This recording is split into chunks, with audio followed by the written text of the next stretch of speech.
Hello students. आज की class में मैं दो वेक्टर की प्रोडक्ट करना बता रहा हूँ आपको। ठीक है। वेक्टर की जब हम किन्हीं भी दो वेक्टर की प्रोडक्ट करते हैं तो दो तरीके से करते हैं। एक होती है जी डॉट प्रोडक्ट और एक होती है क्रॉस प्रोडक्ट। जो डॉट जब हम दो वेक्टर की डॉट प्रोडक्ट करते हैं तो हमें स्केलर क्वांटिटी प्राप्त होती है, इसीलिए इसको हम बोलते हैं स्केलर प्रोडक्ट। लेकिन जब हम दो वेक्टर की क्रॉस प्रोडक्ट करते हैं तो हमें एक वेक्टर क्वांटिटी मिलती है, इसी वजह से इसको हम बोलते हैं वेक्टर प्रोडक्ट। क्लियर है यहाँ तक? तो डॉट प्रोडक्ट अगर हम दो वेक्टर की डॉट प्रोडक्ट करेंगे तो हम इसका फॉर्मूला होगा जी ए डॉट बी। डॉट का सिंबल लगाएंगे हम। ए वेक्टर का मैग्नीट्यूड इंटू बी वेक्टर का मैग्नीट्यूड इंटू कॉस थीटा। और जो थीटा है वो ए वेक्टर और बी वेक्टर दोनों वेक्टर के बीच का एंगल है, और जो जीरो से लेकर पाई तक होगा, मतलब कि जीरो से लेकर पाई तक आपका जो एंगल है वो होगा।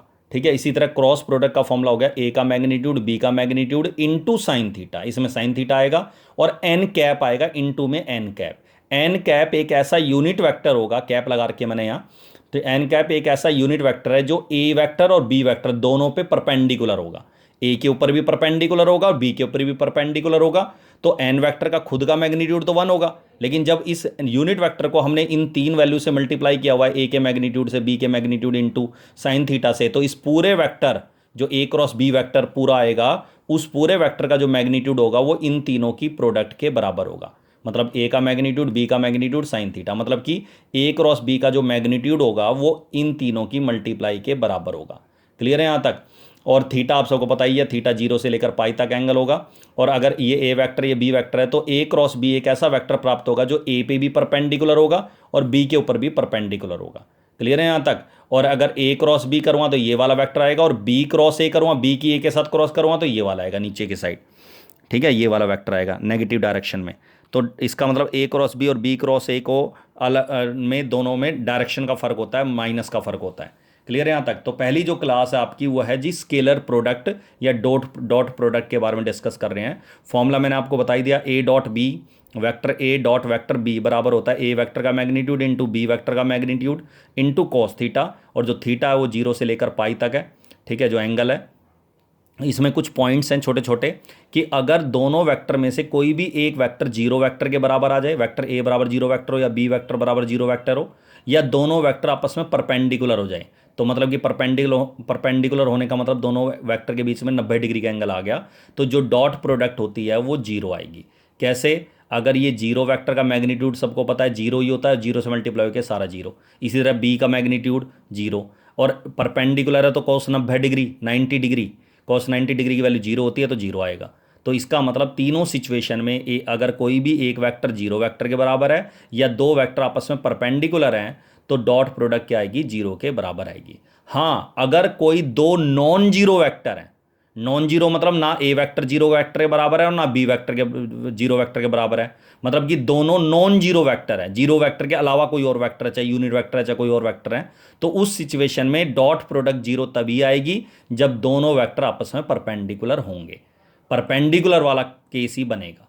इसी तरह अगर ए वेक्टर के साथ ही डॉट करता हूं तो ए वेक्टर का मैग्नीट्यूड बी ए वेक्टर का मैग्नीट्यूड और ए दोनों वेक्टर सेम है, तो दोनों के बीच का एंगल हो गया जीरो, और कॉस जीरो की वैल्यू होती है 1। ये 1 हो गया तो इन दोनों के मैग्नीट्यूड को मल्टीप्लाई करें, स्क्वायर हो जाएगा।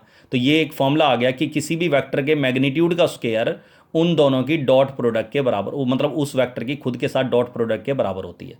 ठीक है ना? तो ये बात ध्यान रखना।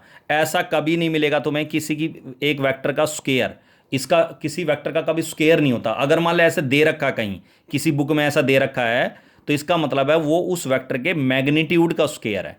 उस खुद वेक्टर का स्क्वायर नहीं होता कभी भी, लेकिन उसके मैग्नीट्यूड का स्क्वायर के बराबर है वो। क्लियर है यहां तक? इसी तरह आई जे के, आप सबको पता है आई जे के यूनिट वेक्टर होते हैं और आपस में परपेंडिकुलर भी होते हैं। क्यों होते हैं परपेंडिकुलर? क्योंकि आई कैप जो होता है एक्स एक्सिस की डायरेक्शन में यूनिट वेक्टर होता है, जे कैप जो होता है वाई एक्सिस की डायरेक्शन में होगा यूनिट वेक्टर, और के कैप जो होगा वो जेड एक्सिस की डायरेक्शन में यूनिट वेक्टर होगा। तो और आपस में एक्स वाई जेड एक्सिस, जब तीनों एक्सिस परपेंडिकुलर होंगे तो ये जो इनकी आपस में इन तीनों एक्सिस की डायरेक्शन में जो यूनिट वेक्टर होंगे आई कैप जे कैप के कैप, ये भी आपस में क्या होंगे? परपेंडिकुलर। तो ये एक ऐसे परपेंडिकुलर, आपस में म्यूचुअली परपेंडिकुलर यूनिट वेक्टर्स होते हैं ये। इसके लिए मतलब आप, मैं इनकी डॉट करता हूं, अगर मैं आई डॉट आई करता हूं तो सबको पता है आई का मैग्नीट्यूड 1, दूसरा भी आई वेक्टर होगा तो आई का मैग्नीट्यूड 1, और आई आई दोनों सेम वेक्टर तो जीरो एंगल होगा, आप सबको पता है cos 0 1 होता है, तो इसका मतलब इन दोनों की डॉट प्रोडक्ट क्या आएगी 1। जे डॉट जे 1 होता है, के कैप डॉट के कैप 1 के बराबर होगा। लेकिन अगर आई डॉट जे करूंगा, क्योंकि दोनों आई कैप और जे कैप के बीच का जो एंगल है वो 90 डिग्री होगा, क्योंकि एक्स एक्सिस के अलॉन्ग है, ये वाई एक्सिस के अलॉन्ग है, तो 90 डिग्री है, तो 90 डिग्री cos 90 डिग्री की वैल्यू क्या होती है 0, तो 0 आएगा। इसी तरह जे डॉट के 0 आएगा, के कैप डॉट आई कैप 0 आएगा, ठीक है ना।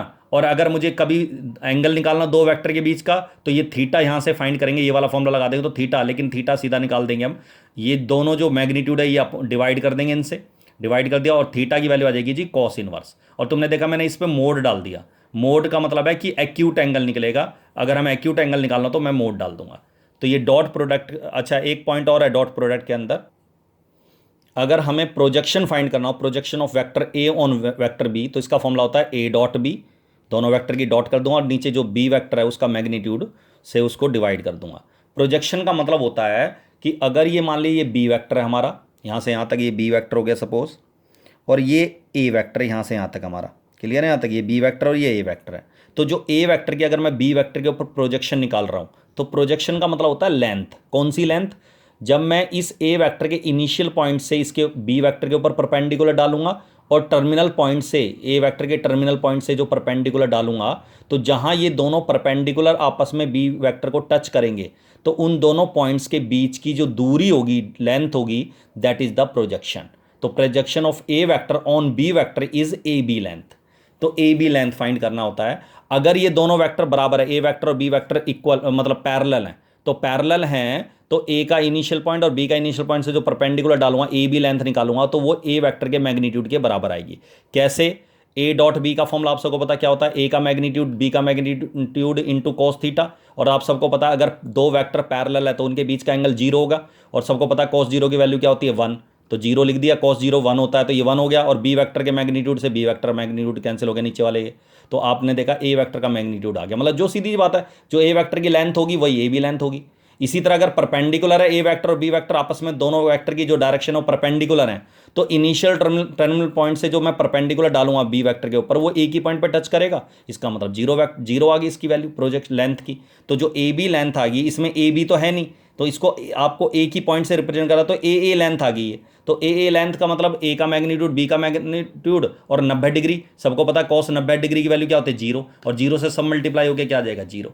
क्लियर है यहाँ तक? और एक और पॉइंट है जी, डॉट प्रोडक्ट जो होती है दो वेक्टर के आपस में कम्यूटेटिव होती है, मतलब ए डॉट बी को बी डॉट ए लिख सकते हैं आप। क्लियर है यहाँ तक?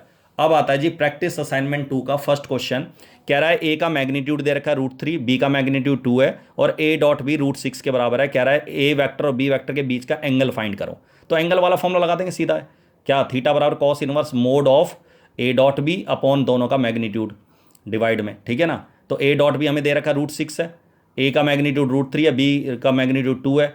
√3 से √6 को आप √3 इंटू √2 लिख सकते हो, तो √3 से √3 कैंसिल हो गया, √2 से √2 कैंसिल करेंगे तो √2 बचेगा नीचे, और cos इनवर्स 1/√2 की वैल्यू क्या होती है π/4। क्लियर है यहाँ तक? और ये अपने आप ही पॉजिटिव वैल्यू आ रही है, अपने आप ही एक्यूट एंगल आ रहा है। तो अगर ये π/4 एक एंगल π/4 है, तो दूसरा एंगल क्या आ जाएगा? 180 में से π/4 45 घटा दो, 135। आई बात में यहाँ तक? ये आपका आंसर आ जाएगा। और देखो ए वेक्टर दे रखा है जी, बी वेक्टर दे रखा है।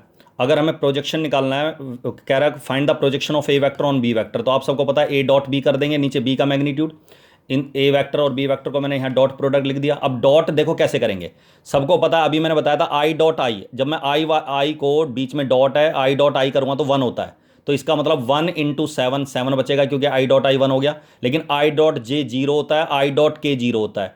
इसी तरह जे डॉट आई 0 होगा, जे डॉट जे 1 होता है, तो 3 × -1 दैट इज -3 बचेगा। इसी तरह के को आई जे से डॉट करेंगे तो 0 आएगा, लेकिन के को के साथ डॉट करेंगे तो 1 आएगा, और 7 8 जा 56। और नीचे बी वेक्टर का मैग्नीट्यूड, इस वेक्टर का मैग्नीट्यूड होगा 7 का स्क्वायर -1 का स्क्वायर 8 का स्क्वायर का रूट, ठीक है। तो ऊपर आ जाएगा आपका 60 और नीचे आएगा √114, और लेंथ होती है तो ये यूनिट होगी, तो प्रोजेक्शन ये आंसर आ गया। इसी तरह इन दोनों वेक्टर के बीच का एंगल फाइंड करना है, तो एंगल फाइंड करना भी मैंने बताया था, ऊपर डॉट प्रोडक्ट, नीचे दोनों का मैग्नीट्यूड। इसका मैग्नीट्यूड होगा 1 का स्क्वायर -2 का स्क्वायर +3 का स्क्वायर का रूट, इधर 3 का स्क्वायर प्लस -2 का स्क्वायर का -2 का स्क्वायर करेंगे 4 आएगा प्लस का, और के का कोफिशिएंट 1 है, 1 का स्क्वायर हो गया। और डॉट करेंगे तो वही आई डॉट आई 1 होता है, आई डॉट जे करना ही नहीं है, आई डॉट जे क्योंकि जीरो होगा, आई डॉट के जीरो होगा, तो आई डॉट आई को करा करो बस खाली। तो आई को आई वाले टर्म से मल्टीप्लाई करा करो, आई आई डॉट आई कैप और डॉट आई कैप 1 होता है, तो इसका मतलब आई कैप डॉट आई कैप 1 होता है, तो 3 बच गया 3। J dot J cap dot J cap 1 होता है, तो -2 इंटू -2 +4 आ जाएगा। और के डॉट के 1 होता है, तो 3 + 1 3 इंटू 1 दैट इज़ 3 आ जाएगा। तो ये आपको ये आ गया आपका, ऊपर 10 आ गया और नीचे √14 इंटू √14 14 आ गया, 2 से कैंसिल हो गया जी, 5/7 आ गया, तो cos इनवर्स 5/7 इसका आंसर आ गया। क्लियर है यहाँ तक? इसी तरह ये दोनों क्वेश्चंस हैं, ये कह रहा है find the value of lambda, lambda find करना है। ए वेक्टर हमें दे रखा है, बी वेक्टर दे रखा है, सी वेक्टर, तीनों वेक्टर दे रखे हैं। और ये कह रहा है कि A vector plus lambda B vector C vector के ऊपर परपेंडिकुलर है। तो पहले तो ए वेक्टर में लैम्डा बी, ए वेक्टर ये लिख दिया, plus lambda times of B vector ये रहा, इन दोनों को ऐड करूंगा, लैम्डा को तीनों से मल्टीप्लाई करो, आई कैप जे कैप के कैप से मल्टीप्लाई कर देंगे, कॉफिशिएंट हो जाएगा, और फिर इनको ऐड करेंगे तो आई कॉमन आ जाएगा, आई कैप, तो आ जाएगा 2 माइनस लैम्डा आई कैप 2 + 2 लैम्डा, लैम्डा मल्टीप्लाई हो जाएगा, और 3 + लैम्डा के कैप। और सी वेक्टर दे रखा है, दोनों परपेंडिकुलर है, परपेंडिकुलर है तो डॉट प्रोडक्ट जीरो होगी, तो इस वेक्टर की इसके साथ डॉट करेंगे, तो डॉट करेंगे तो आई डॉट आई सबको पता है, आई डॉट आई 1 होता है, तो 3 को इससे मल्टीप्लाई करें तो यह आ जाएगा 6 - 3 लैम्डा। जे है नहीं, जे डॉट जे 1 होता है, तो 2 + 2 लैम्डा को 1 से मल्टीप्लाई करेंगे, 2 + 2 लैम्डा। और के डॉट के है ही नहीं, के का कोफिशिएंट 0 है इधर, तो इसका मतलब 0 को 3 + लैम्डा से मल्टीप्लाई करूँगा, क्या आएगा 0, लिखना ही नहीं है, तो यह आ जाएगा -लैम्डा + 8 = 0, तो लैम्डा की वैल्यू आ जाएगी +8।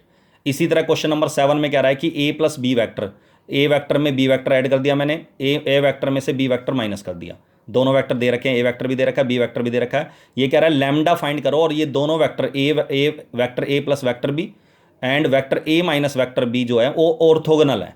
ऑर्थोगोनल का मतलब होता है परपेंडिकुलर, दैट इज अगर ये दोनों वेक्टर आपस में परपेंडिकुलर है या ऑर्थोगोनल है तो डॉट प्रोडक्ट क्या होगी 0। तो इन दोनों की डॉट प्रोडक्ट आपको 0 के बराबर लाना है, तो डॉट आई 1 होता है तो 24, जे डॉट जे, इसमें जे है ही नहीं तो 0 हो जाएगा, के डॉट के 1 होता है, तो 7 + लैम्डा को 7 माइनस लैम्डा से मल्टीप्लाई करेंगे तो ए प्लस बी ए माइनस बी का फॉर्मूला होके 49 - लैम्डा स्क्वायर आ गया। और ये आ जाएगा आपका जी लैम्डा स्क्वायर = इन दोनों को ऐड करेंगे 73, और लैम्डा की वैल्यू हो जाएगी ±√73। ये आपके आंसर हैं। तो फिलहाल क्वेश्चन नंबर प्रैक्टिस असाइनमेंट आपके 2 के, ठीक है, 1 से लेकर 8 तक फर्स्ट 8 क्वेश्चन आपको कंप्लीट करने हैं, ये आपका होमवर्क है। ठीक है, आज की क्लास में इतना ही, अगली 2 क्लासों में ये चैप्टर आपका कंप्लीट करवा दूंगा मैं। ठीक है, दैट्स ऑल।